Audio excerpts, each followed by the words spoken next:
Bonsoir, bonsoir, bonsoir, bonsoir, bonsoir. Shalom, shalom, shalom, mes bien-aimés dans le Seigneur. Shalom, shalom, shalom, shalom, shalom, shalom. Nous bénissons le Seigneur, car il est Dieu, car il est merveilleux. Topambola nzambe po, tobanda, partage nabiso, ya poko na lelo. Nzambe topesio merci, to pamboli kombo na yo kumisama, kombo na yo netolama. Seigneur, nous te disons merci. Que ton nom soit élevé. Merci beaucoup pour le temps. Merci beaucoup pour le privilège que tu nous as accordé encore ce soir de partager ta parole.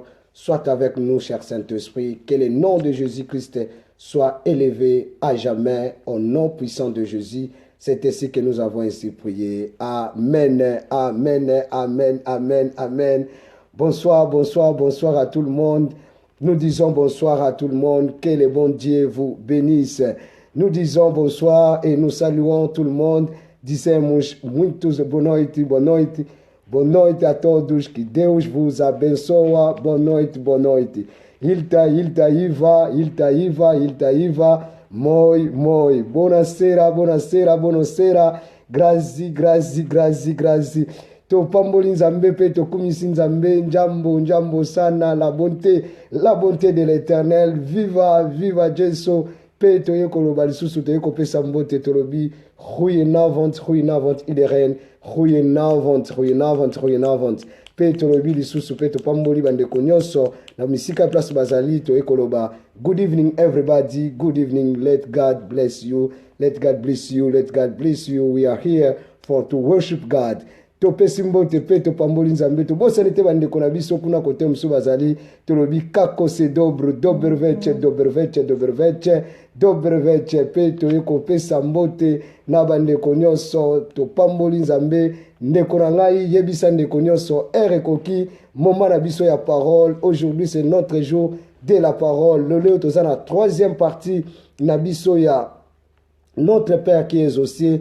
Que le bon Dieu soit loué, soit glorifié. Yebisa ndeko ekoki, yebisa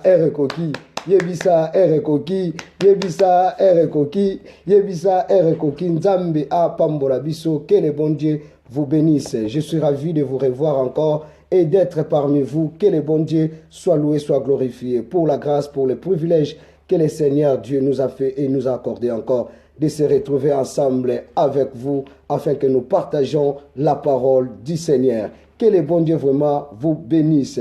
Merci beaucoup. Topamboli nzambe pe tolobi boye nekonyoso tobongisa bastilo na biso pe tobongisa bakaye tobongisa Bible na biso po toza ko continuer na notre Père qui est aux cieux, enseignement na biso oyo to bandaki. Merci beaucoup. Que le bon Dieu vous bénisse. Merci beaucoup pour la bandeko baza ko pointer tant mususu bandeko mususu bakoti lelo bakoki kotuna ke ndenge ni to comme na troisième point or que to bandaki na notre Père qui est aux cieux, que ton nom soit sanctifié. Et aujourd'hui c'est troisième partie tozo kolobela que ton règne vienne. Dis avec moi que ton règne vienne. Le bango na monoko mboka na yo place yozali, que ton règne vienne. Que le bon Dieu soit loué, soit glorifié. Mes bien-aimés dans le Seigneur, je bénis le Seigneur. Toloba ki boye mikoleleka ki na balosambo na biso, eza très important, eza trop capital. Oyo place ni toteki koloba, pe toloba ki boye ke non. Na topesa ki exercice moko ya mokie, eza kaka pona ko animer, eza kaka pona to méditer, eza kaka poto continuer toujours na kati ya parole. Toloba ki toza kokoma Psaume chapitre 23. Mais bien aimé dans le Seigneur, c'est très important. Yakoyoka baninga pe kotanga ba o baninga balobaki, mais quelque part pe lisusu ezalaka bien, yakosala la pe lisusu idée o nzambe a pesio. David a komaki Psaume 123, o batino so balobaka l'Éternel est mon berger, parce que David azalaki pe na batana ye o yalekaki. Yangwana ipusaki aloba ba maloba wana. E biso pe tozakati na nzambe, tolobaki boyena comme l'exercice. Tu veux que ça ne fise que 2 mots, tu veux que ça ne fise que 3 mots. Au sala Psaume 23, le kola neti siko ma otesko maloba na yo. Donc ça le kola neti ke yo za David, ça le kola neti za Davidette. Davidette. So za mona moi sinete so ba Davidette, so za Davidite, so za Davidao. Na portugais ponyo so na portugais suka na hao. So za Davidao, so za Davidette, so za Davidite. Biso na néerlandais nyo se suka nati. Donc o format bête. Donc, ce que vous allez David, oza David ou oza Davidette ou oza Davidan ou oza Davidette. Alors nzamba pambolama nzamba kumisama. Après notre enseignement tokoyeba kotanga ba quelques psaumes oyo kesalake biso toyoka oyo bandeko bakomaki eza vraiment lipamboli mingi pe eza lipamboli makasi pe idée ezali bien-aimé dans le Seigneur eza lipamboli ndenge toza kokutana boye ensemble na biso nyonso elongo tokomaka pe ntango mosusu ezala ndeko moko ntango mosusu akoki kosepela koyebisa biso pe kosambela mpona kobanda pe mpona kosukisa. Mais bien-aimé dans le Seigneur tobénir nzambe kobosana te notre ligne à prière ezali toujours tant musu bandeko musu bakanisa eke ezalaki te donc ezali bandeko bazana et puis baza continuer kosambela. Merci beaucoup. Nous retrouvons ceux qui to commune esika oyo pour économiser le temps parce que tokoyeba kotanga ba psaume na biso na sima. Tokoyeba koyoka psaume selon Ser, psaume selon David, psaume selon Davideti, psaume selon Davidaon, psaume selon Davidadawa. Nzamba zolokumu nzamba pambolama. Zo Bible na yona mukanda na Matthieu chapitre 6, verset 9 jusqu'au verset 13. Qu'est-ce que la Bible nous dit? Prenons nos Bibles. Voici donc comment vous devez prier. Notre Père qui es aux cieux, que ton nom soit sanctifié. Point virgule. Que ton règne vienne. Que ton règne vienne. Que ton règne vienne. Point et virgule. Donc aujourd'hui, par la grâce du Seigneur, Dieu veut que nous partageons la troisième partie de cette mot, de cette histoire, de cette paragraphe. Zamba sepeli tolobela la troisième partie na mkonalelo. Parce que notre Père qui est aux cieux, et le bama mingi, et pour na batumusu c'est comme récitation, pour na batumusu c'est comme formule, pour na batumusu c'est or que na notre Père qui est aux cieux, et ça la révélation du Seigneur. Yangona me bien aimé dans le Seigneur, bandeko nyosu bazala kilobi, oyo bayoka ki enseignement, comment koza na bénédiction, comment que muta koza la béni na kati ya vie chrétien balobi tangu mutu maloba na nzambe ezokoma eza ko éclairer na kati ya bomoi na ye. Nous bien aimé, la parole de Dieu est la parole et la révélation. Et ça veut dire que mususu batu bazwaka ngo lokola formule mais et pas na nzambe sengaka ke tozalaka na formule te mais sengeli tozala na fond. Ah to kende église batu nyoso bakei. Ah to sala boite. Loyenge eza mabe. Or la Bible lobi car ta parole, car la révélation de ta parole éclaire mon âme et éclaire mon esprit. Yangana to lobi ke donc biso tozawana pona tongenga parce que Yesu azapole pe Yesu azakongengisa biso. Oui, côté na biso ezalaka engengi. Donc côté batu o ezako yinda e yinda biso côté na biso il faut engenga parce que tozana Yesu oyo aza bomoi. Alléluia. Que le bon Dieu soit loué, que le bon Dieu soit glorifié. Merci beaucoup. Aujourd'hui, par la grâce du Seigneur, Zamba sepela kilike, azongi sabiso, chapitre oyo, afin que tu partages encore de sa part. Que tout le baboye, pe to pambola nzambe na boye, que tout le baboye, zambe akumbama, ba ye koli ba ye, ba tuni Yesu, balobi Seigneur, ba ye koli te pardon, balobi l'un de ses disciples, aye pana Yesu atuni, kolo lakisa biso, kosambela. Mais bien aimé dans le Seigneur, la kisabiso kosambela, la kisabiso papa, la kisabiso koyoka maro, la ki bazalaki na souci ya ko apprendre. Mais bien aimé, mutu oyo ayekolaka, mutu oyo aprenaka, mutu oyo aza enseigné akendaka musika makashi. Yoka, la Bible dit ceci, la troisième mot, parce que ekangamaki et c'est pourquoi netike soko landi bien la Bible n'angezali que ton règne vienne au comment les na point na virgule. Donc cela veut dire il faut te respecter en et que ta volonté soit faite sur la terre comme au ciel, ne ba eko tia point. Mais awana que ton nom soit et que ton règne vienne, ne ba eko tia point. Donc yangwana to lobela aujourd'hui na que ton règne vienne. Le baranga que ton règne vienne. Or que na katia notre Père au commencement, si on comprendre que ezana babiloko ebele, ezana adoration, ezana supplication, ezana pardon, ezana makambo ebele na notre Père. Pe ezana déclaration, ezana invocation. Donc Yesu ayebisi ba yekoli na ye que ton règne vienne. Yangono moni eza malamu, eza très important. Na kata vie chrétienne, mais bien aimé dans le Seigneur, Moutou Azala enseigné. Ayeba que il y a un Dieu qui est quelque part, qui est au-dessus de toutes choses. Son nom, ça doit être chaque fois et à chaque instant sanctifié. Et après que bon continent Nzambe, et il y a. Oyebi que quelque part dans la Bible, Jésus-Christ a dit Kibango, alobi, est-ce que vous ne savez pas que le royaume de Dieu est sur vous? Alobi, oyebi que Katinabino déjà le royaume de Dieu est déjà Katinabino. Alobi, que ton règne vienne. Yesu nde mutu alingaki ayebisa bayekoli pe kolakisa bango. Et tozwa 1 Pierre chapitre 5 verset 8 toyoka Bible lobi na biso nini nakati ya na makomi na ye. 1 Pierre chapitre 5 verset 8. Merci beaucoup.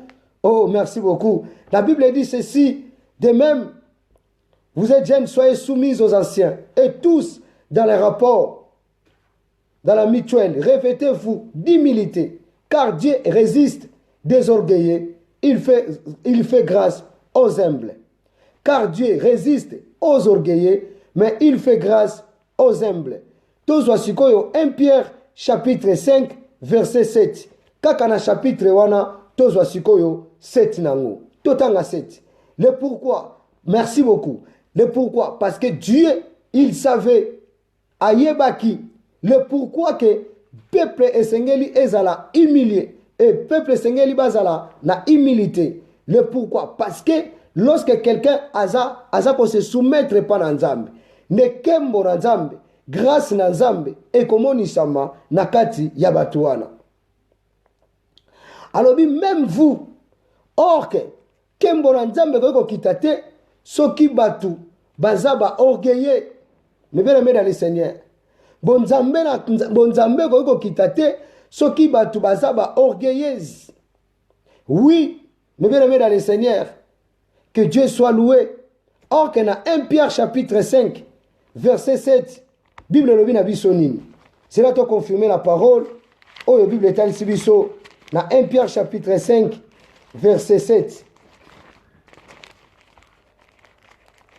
Pourquoi Yesu alingaki etobengaka reine ya Nzambe? Pourquoi il faut tobenga bokonzi na Nzambe? Abi bokonzi na yo ya, bokonzi na yo ekita, bokonzi na yo emonisama. La Bible dit ceci dans 1 Pierre chapitre 5 verset 7. Déchargez-vous sur lui tous vos soucis, car lui-même prendra soin de vous. Déchargez-vous de lui tous vos soucis, car lui-même, il prendra soin de vous. Ok. Nous nous continuer. Tout en sikoyo Apocalypse chapitre 12, verset 12. Parce que eza enseignement. Apocalypse chapitre 12, verset 12. Tous on a un chapitre, si on a un autre développement. Apocalypse chapitre 12, verset 12. Tout en toyoka Bible elobi na biso nini. Na Apocalypse chapitre 12, verset 12. Merci beaucoup, que Dieu soit loué, que Dieu soit glorifié. Nzambe apambola bino mutu na mutaza na Bible na ye pe azana stylo na ye. Que le nom de Dieu soit loué. Yoka, mes bien-aimés, chapitre oyo, gardez yango bien, pe bomba yango, toko continue yango mikolekeya. La Bible dit ceci: c'est pourquoi réjouissez-vous, cieux, et vous que les habitants du ciel, malheur à la terre et à la mer, car le diable est descendu vers vous, animé d'une grande colère, sachant qu'il y a eu un peu du temps. Eh, mes bien-aimés dans le Seigneur. Donc, si oyo totangaki, na notre Père qui est aux cieux, ezongi na Apocalypse. Na Bible nanga, si wanezali. Je crois que ceux qui tali bien na kata Bible na yope, si wanezali. Balobi, bo sepela. Bino batu oyo boza, bisika bileki likolo. Mais mawa na batu oyo baza nase. Parce que le diable a kiti na kanda azoluka abebisa po azana temps ya mukie. Mais bien aimé dans le Seigneur, chapitre oyo eza parmi ba chapitre oyo esepelisaka ngai, ebangisaka ngai, epesaka ngai quelquefois mawa. Bible confirme que balobi, car le diable azana un peu du temps na kati ya mokili oyo. Donc mawa na mabele. Yango no moni ke tangu nzamba pesi sentence pa na nyoka, ayebisi nyoka ke okolia mabele. Or que mutu auta na mabele. Donc tozalaki sous esclavagisme ya diable. Ndenge Bible lobi na biso na Esaïe. Or la Bible dit ceci, on était comme des errants, perdus, chacun cherchait sa propre voie. Mais Dieu nous a fait grâce de nous envoyer Jésus-Christ de Nazareth à libérer biso. Christ a compris, il a dit à ses disciples, lorsque vous devez prier, lorsque vous allez prier, voici comment donc vous devez prier. Et Seigneur na bino boyeba sikoyo, pena mbala oyo, ndenge nini bokoki kosambela. Et Seigneur bolo bakake papa tika ke bo continuer sala nini eya pona nini bokonza nzambe ya parce que sur la terre il y a le diable mais bien aimé dans le Seigneur. Il y a un bon enseignement. Et ça l'enseignement moko ki toko déjà c'est na bongisa ki pona biso. Toko parler na tina na Satan, peut on parler na tina na diable. Quelle est la différence entre Satan et le diable? Mais bien aimé qu'on raté oh ça entre parenthèses. Donc on parlait sur Satan et nous allons parler sur le diable. Comment quelque part va bengier Satan et comment quelque part va bengier diable. Wana et malaki sezali. Donc toko parler na tina nango toko lobela yango. Ce qui na bosani ça la rappelle. Mais bien aimé, Christ et Jésus a dit, il nous a dit, et Seigneur na biso to sambelaka. Bo kondi na sala nini? Eya, pona nini bo kondi ya? La Bible dit ceci. Nous sommes des incapables. Nos capacités viennent de l'Éternel et nos capacités viennent de Dieu. Jésus a compris que dans notre Père, et Seigneur li pe ke bo konzanzambe sala nini? Eyaka ezalaka. Mon bien aimé, nguya puissance eza très important na kati ya vie ya mwana nzambe. Amen. Pesanga ame moko bien. Ah oui, nguya est très important. Pali ya bana na nzambe. Abibo kontina yo ya. Mais bien aimé, tozana tamoko ya mabe. Yango no moni ata lobi to sambela ki pona hiver o ye izoya. Kobo sala tata na prière na yo bondela. O bana bake pa médecin traitant. Kozala na confiance na yete. Oui, bondela nzambe. Tika nyonso na maboko na nzambe.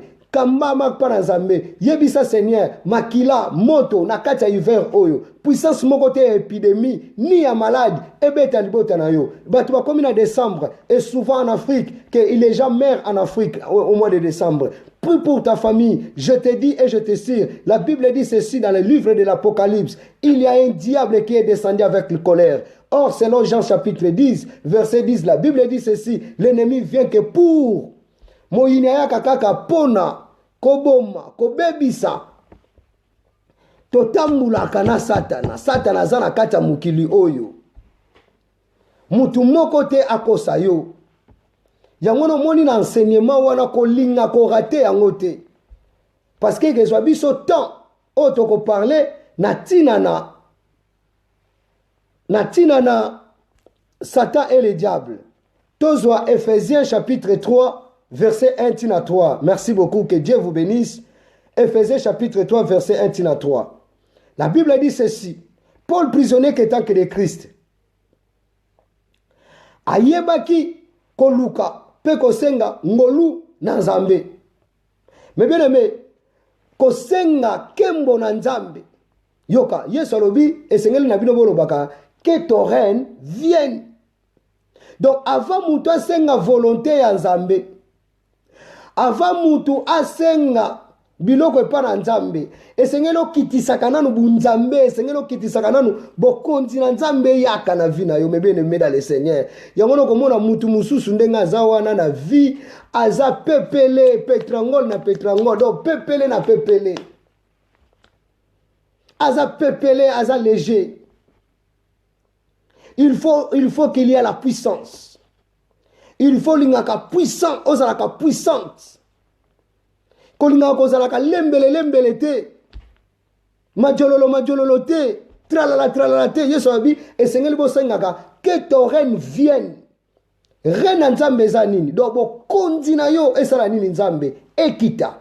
Donc, et place au batuazo senga kombo na nzambe. Et place au batuazo bonde la nzambe. Et sengeli e sek na stika wana. Kembo nzambe kitaka me bien aimé dans le Seigneur. Et sengeli na bomo inangana yo kembo nzambe kitaka. Dans notre vie actuelle, il faut qu'il y ait la présence de Dieu. Donc, que ton règne vienne, cela veut dire que la présence du Seigneur soit avec nous. Que la présence du Seigneur soit avec toi. Que la présence du Seigneur soit dans ta maison. Est-ce que nous réalisate au côté nanda kumo ozo sentir que oza mal à l'aise mais nanda kumususu au côté oza à l'aise au côté na ville moko ozo sentir mal à l'aise mais bien aimé toza na temps Apocalypse chapitre 12 verset 12 na Afrique tant mususu yo kolino na Afrique te na Afrique biso ba to kolino na Afrique batu babane ko détecter bandoki facilement mais lelo tellement to na monde Android. Dans le monde à vitesse, dans le monde à display, on va détecter ndoki ndenge nini. Pour ndoki azape na permis, ala ta ape ba costume, azape na nationalité, azape na church, on va détecter ndenge nini. Mais bien aimé, mais la Bible dit ceci, car le diable est descendu avec une colère. Diable parce qu'il y a que azana moko yamukie. Oh, Bible yebi si biso. Et lobina biso boye. Racheter le temps. Car le jour est mauvais. Yangone sengeli otambulaka chaque fois na kembo na nzambe. Et sengeli obengaka chaque fois que ton règne vienne. Pona nini règne ya. Total na Matthieu chapitre 4. Toyoka lisolo. Ya Jésus tangazalaki après 40 jours 40 nuits. Satan yebisi nini. Le diable yebisi Jésus nini. Alobisoko za mwana nzambe. Mi kitana se kitana se nzamba kotinda ba angelu na likolo po ba ya pe po ba garder yo Yesu ayebise nini il est écrit tangu Jésus azalaki na croix batu bakome ko se monke na ye babi me oza capable ya kobenga mapinga yo uta likolo ya me bien aimé na kati ya mukilio faut ko benga kama mapinga nzambe kolinga ko zala ka distraité oui oyebi place ozo kendete oyebi muto okutana ete oyebi muto opesa mbote te oyebi muto za ko embrasser te o kishe o bisou o mrango amre oyebi te oyebi mutu nini tozolia na ye oyebi te mutu nini ozo solane na lisolo. Il faut que la reine de Dieu vienne, que ton règne vienne. Nzambe bon nzambe na yo alobitala quelque part alobiko Seigneur donc tant to bon nzambe na nzambe yana makambo ebele pour na faute Satan. Suite Satan, mes bien-aimés. Donc, lorsque nous parlons que ton règne vienne quelque part, nous allons parler de angéologie. Quelque part, tu as là-bas, ange. Or, Bible lobby, l'ange de l'éternel campe. Nabatu obazo sa nini, babanga kanzambe. Eza le ya bonzambe, eza le ya bokonzi nzambe. Tozala ba ange oya ba iri, oya puissance. Ba Michael bazali, ba Gabriel bazali, ezana ba ange musuba yaka pona message, mais ezana ba ange musuba kitaka pona bitumba, ezana ba ange musuba za po ba garder, ezana ba ange musuba za po ba sala misala, nyos tu wana ezana rena nzambe. Mais bana na nzambe toye tozo sangana, o e place bi bale mistat ba sangana komba Yesu azawana. Mais Yesu bana ko ba chaque fois so bino bimbo sangana pananga. Batono so bana kata doctrine na ngai, esenge na ngai na yebisaka bango. Pe ba yeba que mon règne est régné. Tala na kati ya ndaku na yo. Tala esika yo sanganaka. Tala esika yo zobelela nzambe. Est-ce que kembo nzambe zokita? Reine nzambe za wana. Tant balobi reine nzambe zali, c'est-à-dire bunzambe nde muteza wana. Tant mususu na kati ya ndaku na ngana yo. Tant mususu esika biso tozali, totende reine ya kisongi, reine ya kindumba, reine ya kotonga ka batu, reine ya kolobelaka. Donc ndaku masoka batu bafandi oyebi nani te reine mobimba yangwana. Mais nous avons besoin que ton règne vienne. Dis avec moi que ton règne vienne. Que ton règne vienne. Kembo nzambe père, présence na yo, bon nzambe na yo, mapinga na yo sengele sa nini eya parce que tozali na kati ya Apocalypse chapitre 12 verset 12. Car le diable est descendu sur la terre. Mais bien aimé, awa diable tokolobele bien tant que comme à côté Yesu aloba qui père délivre-nous du malin. Mais bien aimé, na kati ya mukilo kobosa na kate Comment ça n'a été kolinga kozala distraité na lingina bana koyebi so kolinga kozala distraité kolinga kotika na plaisanterie parce que mutu alinga kayote soka lobi asalo mabe akosalo kaka mabe mais bien aimé dans le Seigneur. Yo so mona ngote ata toza na Europe au lieu que na Europe kutu ke mboka oyo kutu matériel eza mais batu bazo koma ka mitema mabe. Oui, tam su toko comprendre balie mutu pota musu pana bango balia ka soso et pana bango kuna balia ka soso te. Oui, na ba réalité wana toko comprendre. Mais pourquoi tina poto mitema mabe wana ni oseza kindoki. Eza kindoki. Oui, mais bien aimé. Et senga na biso to sengaka reine nzambe. Olamuki na tongo ndenge na lobaki. Kowe la téléphone te, kowe la Facebook te, kowe la WhatsApp te. Avo bwaka likolono na se, avo ozonga na mukili parce que ça réalité. Avo ozonga na mukili sambela nzambe. Mais ezala mutu mususu kaka ndenga na muki bongo na tongo, il a même pas dit un mot à son Seigneur. Akemba la moko Facebook, akemba la moko komiko wela, bakomaki nini, basalaki nini. Te mutu oyo angengi na liloba na nzambe, aza mutu oyo. Aza mutu oyo. Aza mutu oyo azo comprendre tant. Que ton règne vienne. Que ton règne vienne à bomo yaba nanga. Que ton règne vienne à kata foyer nanga. Que ton règne vienne à musa nanga. Que mbwanzambe yango moni mutu mususu place aza ka kopese sengo. Mais batu mususu présence na bango bakoka yango lisute. Oh quelque part ezala rappelé que oh non ta mususu te ba koka présence no te po nzamba za te. Nzamba za la kasute. Okoma ikabod. Oye bato basambela ka so tuli bango lobi pasteur Gilles alobaki kombo ya ikabod. Ikabod la kisi ni ikabod la kisi la gloire de l'Éternel est bannie. Donc kembo nzambe longwa. Et na batu mususu kembo nzambe za la kate. Reine nzambe za la kate. Yesu ayebisi bango est-ce que vous ne savez pas que le royaume de Dieu est déjà sur vous? Kembo nzambe bango ezana neza Yesu. Parce que ceux qui balobaki que enseigne-nous comme Jean enseignait ses disciples, c'est que Jean a la kisaki baye kolina makambu oyo, Yesu a la kisaki baye kolina yete. Yamana biso nyos toza ndenge moko te me bien dans le Seigneur. Batu nyos tu bazali ndenge moko te. Papa na papa za na bana na ye. Éducation za mpende ngwana papa nyos asala ke fort po bana ne balia malamu, po bana ne bazala makasi, po bana ne bazala bopikiliki ndenge lingala ane zonga ne batu balingaka. Oui, mais bien aimé dans le Seigneur. Papa moko te ko sepela. Mwana nazala ndengwana Yesu akomprenaki. Alobi siko bozana posa boyeba ko sambela. Donc c'est que liboso bo sambela kate. Siko voici donc.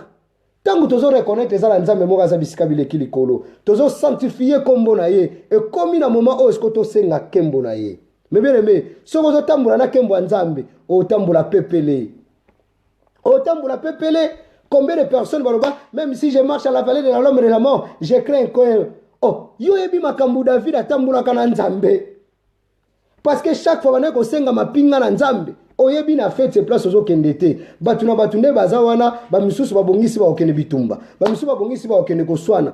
Yo ke kaka ndengwana ozo ba problème oyebate. Parce que kembo nzambe zala isika wana te. Mais bien aimé dans le Seigneur. Est-ce que mutumo ko balanga alléluia? Est-ce que mutumo ko pesa nga alléluia? Que ton règne vienne na makambo ebele. Mais bien aimé dans le Seigneur. Chaque jour, nous devons invoquer le nom de Dieu. Nous devons invoquer sa gloire. Nous devons invoquer sa présence. Parce que pour être que aulamuki na tongo kowe la téléphone te. Et ça va téléphone mususu olalaki oyambiango parce que okoiko yamba. Mais ça va téléphone mususu oyamba et bébé la journée. Oui. Tango la muki na tongo 2 minutes à 3 minutes. Atana butu au posa ya soulagement mon pays. Tu es dans ta maison, olobi que ton règne dans ma maison. Seigneur, ozo tambula nanda kuno oza à l'aise. Nguna ye alasala soki banini, obine laisse-moi dormir. Tikanda kunanga kende bima.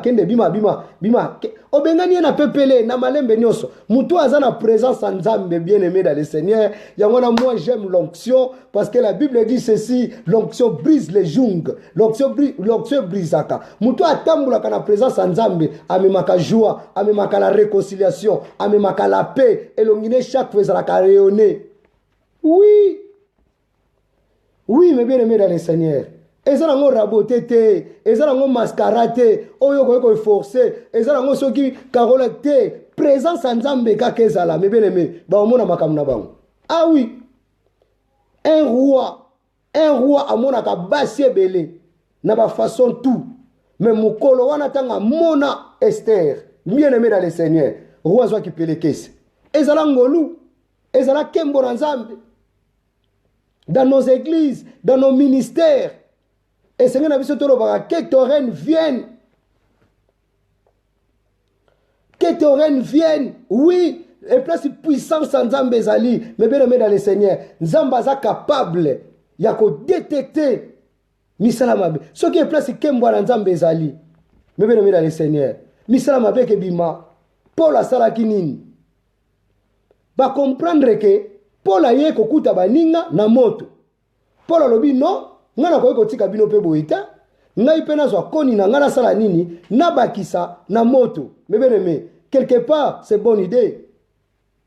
Tant yo moni baninga ba ye wana. Yo pe lingaka po participaka. Lingaka ko participer. Lingo participer. Ok, nage pa muninga. Lingo participer. Ozoyo kamalo bananzambe. Lingo participer. Ozalaki soki nandaka. Lingo participer.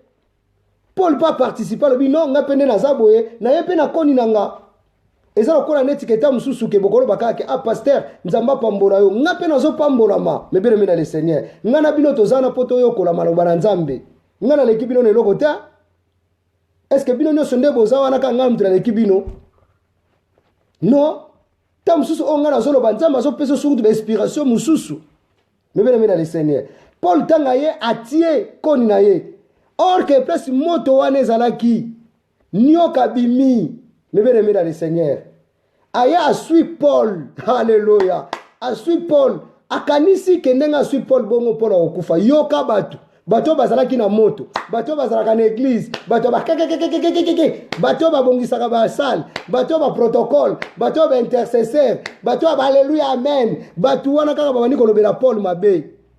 Oh aza muta masumu. Oh aza. Mais bien aimé. Nengina bisa mutu moko eloko moko. Mutu azo tambula na présence en Nzambe. Mutu azotambula na reine Nzambe aza lokola Moïse ata babwaki na mai ke emela ete aza lokola Paul ata nyoka suye nyoka wana akokufa ye moko mutu wana aza lokola Daniel na Shadrach na Meshach bakobwaka bango na moto wana ekemela bango te mutu wana aza lokola haleluya aza lokola Daniel ata babwaki na kati ya libula bakosi lion kolia ete mutu wana aza lokola Jonas ata babwaki na kati ya mai ekedindisa ete ata babwaki ye na kati ya ata balena melie balen wana komela ete mebene mena le Seigneur parce que ye atambulaka na reine Nzambe loba lisusu nanga que ton règne vienne dans ma vie ezala babiloko mususu ezokoka suko osalema te parce que kembo Nzambe eza lisusu te bon Nzambe eza te kembo eza te bato bakomi ko forcer or que makambo Nzambe ba forçaka te ezalaka na ni par force ni par la puissance et yaka kaka yango moko loba lisusu que ton règne vienne alléluia que reine Nzambe eya yebisa que reine Nzambe eya lisusu parce que aza Nzambe. Oui, mais bien aimé dans le Seigneur. Nzamba Zanzambe. Nzamba Zanzambe. Mais bien aimé dans le Seigneur. Yesu alobi esengeli to sambela tolobaka que ton règne vienne. Amen. Amen, amen. Reine Nzambe est très important.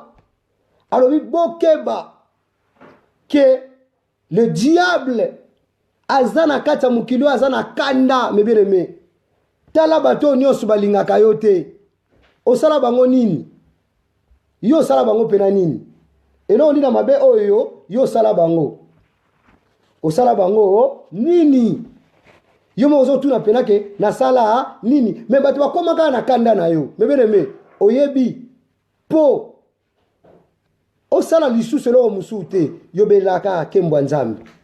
Rien en Nzambe toko panzango batamula yi. Mais le temps nous fait défaut. Je vous plaire fort. Nalela bino fort. Nalinga bino makasi. So bino bozandenga na za pasteur. Yoka. Ne de continuer que ta volonté soit faite la terre comme au ciel. Na notre Père. Tika lelo tosuka awa. Nzamba pambola liloba na ye. Nzambe akumbama. Nzambe a netolama. Mais bien aimé. Que ton règne vienne. Que ton règne vienne. Donc yebisa Nzambe. Que règne na yo eya. Yesu ayebaki pona nini. Que règne eya. Abi, lorsque vous allez prier, vous devez dire que ton règne vienne. Ayebaki ke na kati ya mokili oyo mungu nazali. Mais bien aimé, soki nguya eza te eza pamba pe eza pasi. Il faut senga kanzambe na otambula boye, na tambula na présence na yo, na tambula na bonzambe na yo, na tindela ngata ba ange, ba précédent nzela na nga. Kembo na yo monisa makati na bomo ina ngai. Nzamba pambolama, nzamba kumbama, tosukisi awa, balobaka biloko kaka ya malamu, ezwaka tamuke. Nzamba pambola bino, tozaka wana. Vendredi, tozo continuer na que ta volonté soit faite sur la terre comme au ciel, parce que lobby ezali jour na biso ya prière. Ne vendredi toko continuer que ta volonté soit faite sur la terre.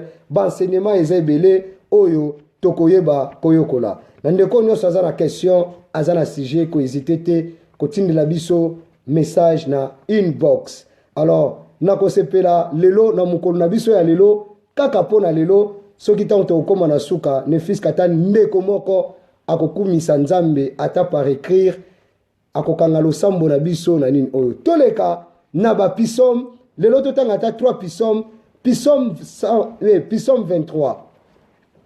Bible lobi, l'Éternel est mon berger, je ne manquerai de rien, il me fait reposer dans les verts pâturages, la la la la la la la la la la. Amen. Tolobaki ke wana David mutalobaki ango. Mais étant que biso pe bana Nzambe quelque part eza bien, wana ezalaki maloba ya David. Mais bana Nzambe akoma kosa eloba bikamwa, akoma komonisa kembole na kati ya bomoi na yo, eloko nini oyo sengeli po sala Nzambe. Tolobaki tozo sala exercice. Eza pona bien ngana yo parce que quelque part eza pe photo komaka. Eza malamu, eza ka teka ke nyoska pasteur face alaka. Biso pe toza wana, neti nde eza boye to nous appelle posa to sengi ndeko sambela pona biso. To sengi ndeko ozokanga prière na biso ya lelo. To sengi oui tozo kende malembe pe toza kokoba. En tout cas, Nzamba pambola bandeko nyos tu oyo bakomaki ndenge na uta ekoloba eza na batu musu baza ba David, batu mususu ya basi baza ba Davidette. Na ebite so baza ba Davideti na néerlandais na portugais baza ba Davidão. Donc Nzamba pambola bino na ba inspiration na makambu nyos tu obote kokoma. Mais pour Nathan le loto tangata 3 psaume 3 personnes to pambola mi na psaume moko euti na mboka ya Hollande et pa ya sœur na biso Teresa. Nzamba pambola e na komeka parce que komaki na portugais. Nzamba pambola e akomi boye Seigneur, o Senhor é o meu guia, não temerei. Alobi Nzambe azali guia na ngai, aza guide na nga na kobangelo kote. Alobi mesmo que tiver a passar por muitos problemas, ele é o meu refúgio e a minha força. Ata nazala ba passe belé, Nzambe aza refuge na ngai, peye pe mutaza makasi na ngai. Oh, gloire à Dieu. Ainda que não inimigos me cercam, a minha rocha firme e não se abala, a sua mão poderosa me sustenta. Amen. Donc, on est là psaume ya sœur na biso Teresa alobi ataba nguna na nga batelemelinga loboko no na nguya Nzambe eza toujours kobatelanga pe toujours ko protéger ngai. Nzamba pambolo, merci beaucoup sœur na biso Teresa pour na psaume malamu oyo osaleli Nzambe na yo esungi biso soki nazwa part et pas ya David awa pe pa na yo nga pe nazuma loba mususu parce que tu étais poussé par le Saint-Esprit. Nzamba pambola yo sœur na biso Teresa. Nzamba pambola yo toke na mboka ya Finlande kuna tolobi Kitos tolobi Iltaiva. Nzamba pambola sœur na biso Asha Star asali psaume na ye. En tout cas Nzamba pambola yo. L'Éternel mon berger, l'Éternel mon bonheur et ma joie. L'Éternel mon tout et en tout. L'Éternel est mon premier conseiller. L'Éternel, moi, Acha, que jamais je ne sois confit à toi. L'Éternel est mon souverain, l'Éternel est mon héritage, l'Éternel, à toi je trouve la paix de ma vie. L'Éternel, c'est à toi le repos dont j'ai besoin. L'Éternel, c'est à toi ma raison de vivre. L'Éternel, sans toi, je ne peux vivre. O ezalaki ser na biso Acha asalaki psaume moko pona nzambe na ye, nzambe apambola ebele. Merci beaucoup. Eza bien, il faut batuto travail à kaboye. Toujours le kwanas koto sel question ke ezalaki ngai. Donc ser Acha, ser donc azamona moi si tu es peut-être bien David ou bien Davidan ou bien Davidette. To yebite to pambolika nzambe pona yango. To ye na mboka ya Allemagne kuna tomoni couple Elias Pedro Zambe a pambola bino, couple Fay Miguel Nzambe a pambola bino na mboka na Allemagne. Basali pisom balobi boye yawe ozali pole nanga, ozalaka nanga papa oyo likolo na ba papa nyonso na se na moi oyo. Apemisaka ngai mikolo nyonso, amemaka nga epai nyonso ya malamu na lingaka. Yawe abimisaka ngai 5 heures, natambulaka nakobanga te, nakobangaka pe loko te parce que atambulaka na nga nzela nyonso pe nzela na ngai. Nzambe a zwa lokumu na psaume oyo, Nzambe a pambolama, Nzambe a pambola bino. Alors pour l'instant, toza na ba psaume ebele, tobosani te ser na biso Marianne Giskes pe atindaki psaume na ye, Nzamba pambola ye. Ser na biso Bia na mboka ya Helmond, Nzamba pambola yo. Pe ser na biso Tina, Miss Tina Omoyo, Nzambe Omoyi, Nzambe apambola yo. Toko continue kotanga ba psaume ezebele awa na langue nyonso toza komesana pe toza kokakotanga yango. Nzambe a pambolama, Nzambe a kumbama. Soki to komine sika oyo to pamboli Nzambe, Nzambe azwa lokumu, Nzambe anetolama. Est-ce que ndeko moko akoko sala prière pona mukona biso na lelo, toko continue kotanga ba psaume oyo etikali. En tout cas, tozo kene malembe, soki ba idée ezali ndeko tinda na inbox afin que po émission na biso na parole, na ba exercice, na ba question, na ba prière, to na posa ya pray, to na posa toza la enseigner. Na linga bino penza makasi koleka. To pamboli Nzambe. Merci beaucoup pour la prière oyo ba saleli biso déjà na mukolo na lelo. Merci Seigneur pour na mukolo ya lelo. Seigneur zwa na yo lokumu, to pamboli kombo na yo pour na mateya ya lelo. Merci Seigneur Jésus Christ. Amen, amen. Merci wana ser na biso Vicky de Jésus de no. Muto asali biso prière pour na mukolo na lelo. Nzambe a pambola biso, Nzambe a pambola ma. To kutani lobi na 22h. Yeba ko partager enseignement afin que po epambola pe bande ko mususu ko bosana toujours te que tozawana pour to soutenir ba ndeko na biso oyo bazana bosenga ba orphelin ba veuve pe ko bosana te ko soutenir toujours o ezali musana na Nzambe. Nzambe apambola biso nyonso ezawana. Merci beaucoup, que Dieu vous bénisse. Bye bye.